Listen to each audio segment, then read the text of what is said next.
A Petrobras anunciou recentemente o fim da paridade internacional dos preços do petróleo. E isso é um tiro no pé, é um retrato do nosso atraso e do nosso subdesenvolvimento. Porque sendo o petróleo uma commodity negociada internacionalmente, quando o governo decide colocar um preço diferente daquele que é negociado no exterior, acaba que a empresa, no caso a Petrobras, perde a sua competitividade. Mas por que isso acontece? Por que essa medida é muito ruim e quais os impactos dessa medida para os seus investimentos? No vídeo de hoje eu vou mostrar para vocês essa notícia, como que saiu, e também vou explicar por que isso não tem a menor chance de dar certo. Bom dia, boa tarde, boa noite a todos, exceto para quem fala todos, exceto para a turminha do ó. Eu não sei nem se eu posso falar, né, gente? Acho que não pode falar, né? A gente vive esses tempos que a gente tem que pisar em ovos naquilo que a gente fala, né? E assim, hoje eu até vim de vermelho em homenagem, né, a essa bizarrice, para combinar com essa bizarrice que acontece no Brasil. Então, assim, se você defende, né, essa turma aqui desse lado, se você se considera, né, aqui, ó, eu não sei que lado que aparece aí para você, eu quero lhe pedir, por gentileza, que você se retire desse vídeo.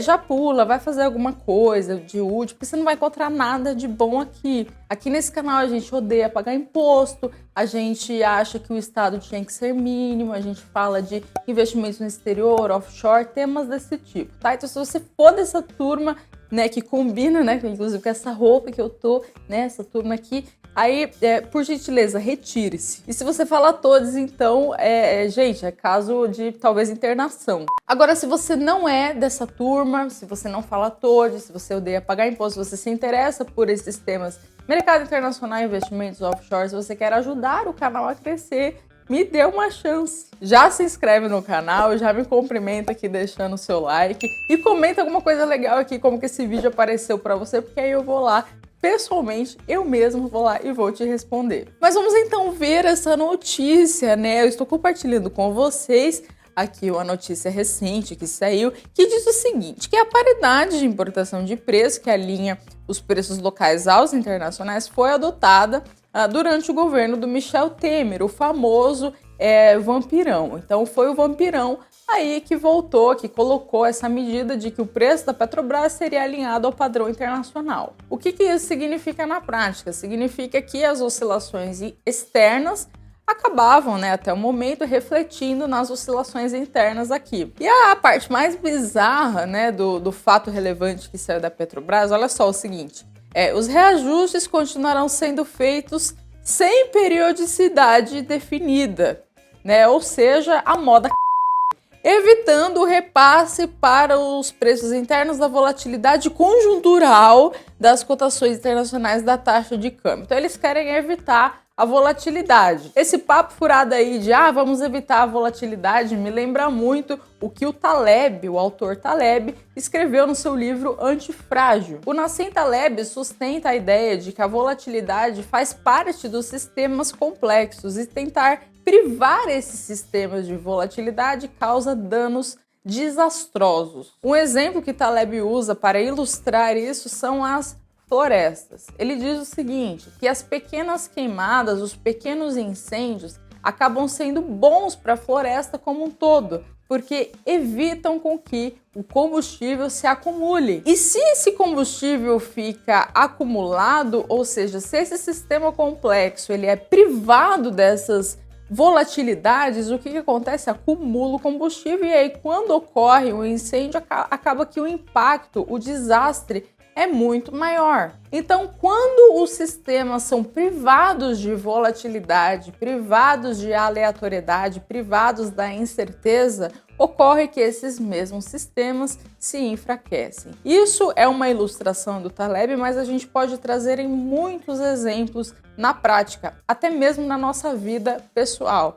Mas como o tema do vídeo aqui foi o acontecimento da Petrobras, a gente consegue ver essa ilustração até mesmo no que ocorreu na Petrobras durante o governo Dilma. No governo Dilma, antes dessa medida do Michel Temer, os preços negociados ali da Petrobras não eram aqueles negociados no exterior. E por que dessa medida? Era uma medida aí, né, para tentar conter a inflação, enfim, essas coisas malucas, né, essas insanidades que que sempre ocorreram aqui no Brasil. E o resultado foi esse daqui, em 2016, o prejuízo da Petrobras, o prejuízo líquido de 14 bilhões em 2016.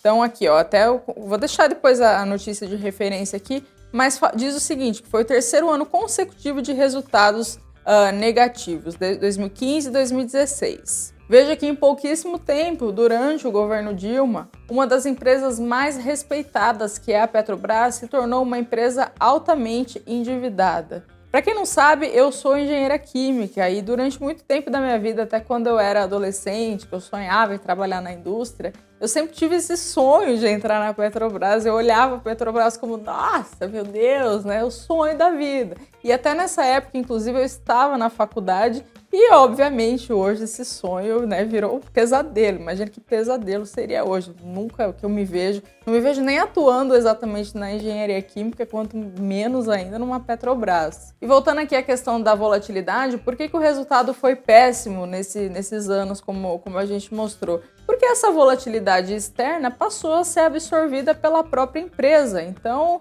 é a empresa que segurava essa bronca. E se uma empresa tem resultados negativos, se uma empresa é incapaz de gerar lucros, a manifestação desse resultado negativo é justamente nas ações. Olhando aqui o comportamento das ações da Petrobras durante o governo Dilma, de 2011 até 2016, veja que vinha caindo ali sistematicamente. Tem ali os períodos de alta, né, no curto prazo, mas olhando um time frame maior, caiu bastante até 2016. E aí depois que foi anotada essa medida pelo Vampirão, aconteceu ali que voltou a subir. Inclusive é tão irônico ver essa galera comunada que não entende porra nenhuma de economia, falando que quando saiu a notícia as ações estão subindo, então é isso. Então o governo acertou mais uma vez. Então agora eu vou fazer o L e eu vou comemorar que o amor venceu, porque olha que lindo que as ações estão subindo.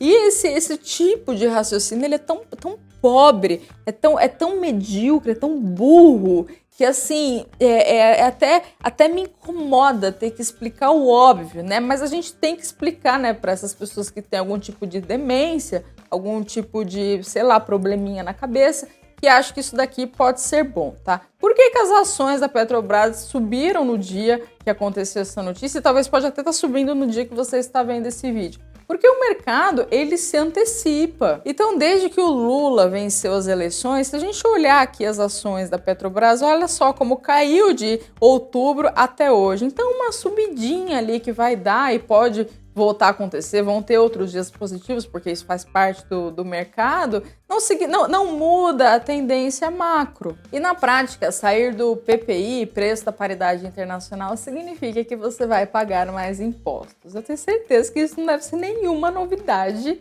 para vocês, né, que fizeram o L, que acharam que tudo ia ser lindo, maravilhoso, esse mundo de ilusões, né? Óbvio que para bancar esse arcabouço fiscal, essas metas ali, né, vão ter que aumentar impostos e vão ser 4 anos de pura taxação.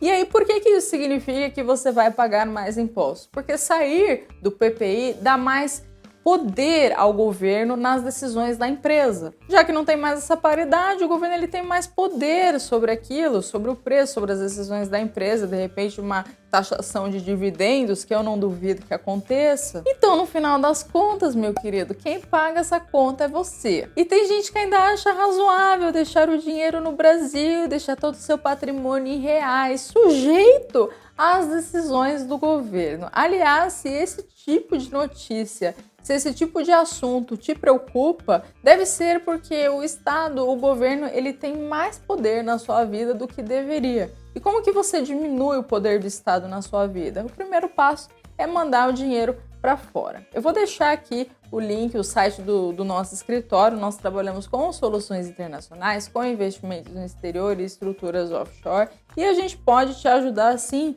se você está querendo proteger o seu patrimônio dessa bizarrice. Porque não tem, gente, sério, não tem como a gente ficar em paz diante de tantas notícias como essa. Então basta você entrar no site, preencher o formulário, manda como que a gente pode te ajudar, como que você conheceu a gente, o que você está procurando, que nós iremos te atender. E outro ponto muito ruim do fim da paridade do preço dos combustíveis é que isso abre espaço até para o controle específico de preço. Como eu falei, aumenta o poder do governo em relação à Petrobras. E quando as distribuidoras são obrigadas a negociar num preço abaixo do preço de equilíbrio do preço internacional, o resultado é a escassez. Isso até a microeconomia explica. Se a gente colocar aqui as curvas de oferta e demanda, veja que quando o governo estipula um preço máximo, o que acontece? O número de demandantes supera o de ofertantes. Nem todo produtor, nem todo distribuidor vai estar disposto a ofertar naquele preço pré-estabelecido. E aí o resultado é a escassez. É por isso que controle de preço nunca funcionou em nenhum lugar do mundo e não vai ser aqui no Brasil que vai funcionar. E foi exatamente assim que aconteceu na Venezuela. Estou compartilhando aqui uma notícia em que diz que a escassez de diesel paralisou novamente a Venezuela. Se eu acho que o Brasil vai virar Venezuela, não, acredito que não, porque a Venezuela tem um outro ponto, uma dependência muito grande do petróleo, diferente do Brasil, que apesar de ser um fazendão, né, só commodity, pelo menos é um fazendão mais diversificado. Mas, gente, a gente não tem que se atentar nessas frases também. Ah, vai virar Venezuela, vai isso e aquilo, porque mesmo que não vire, mesmo que não chegue nesse nível de desastre econômico causado pela esquerda, o que ocorre é um empobrecimento geral da população e a desvalorização da moeda. E a dúvida que fica é, você realmente quer isso para você e para sua família? Você realmente quer deixar todo o seu dinheiro em reais, sujeito a medidas como essa e tendo essa desvalorização contínua? Então, mesmo que não vire, a saída é uma só: diversificar o seu patrimônio não somente em classes de ativos, mas também em jurisdições. Tire seu dinheiro do seu país antes que seu país tire seu dinheiro de você. E o próprio Instituto de Petróleo e Gás se posicionou contra essa medida de controle de preço que foi ali discutida em junho de 2022. Olha só o que eles falaram: que é necessário reforçar que o preço do combustível não é uma variável de escolha de uma determinada empresa, mas sim o resultado da oferta e da procura global, por ser o combustível um bem de consumo comercializado mundialmente. E ainda aqui na mesma matéria, olha só, manter os valores alinhados às cotações internacionais é essencial para atrair investimentos e garantir previsibilidade para os investidores. Então não tem como defender o indefensável, não tem como achar que isso vai dar bom, não tem como achar que o Brasil não está tão ruim assim. E se você ficou até aqui, digite um "eu fiquei" aqui nos comentários, que eu vou ficar muito feliz de saber que eu consegui te prender aqui até o final, e comenta alguma coisa legal também, porque aí você tem a chance de aparecer nos melhores comentários do próximo vídeo. Eu espero que vocês tenham gostado, pessoal, e até a próxima!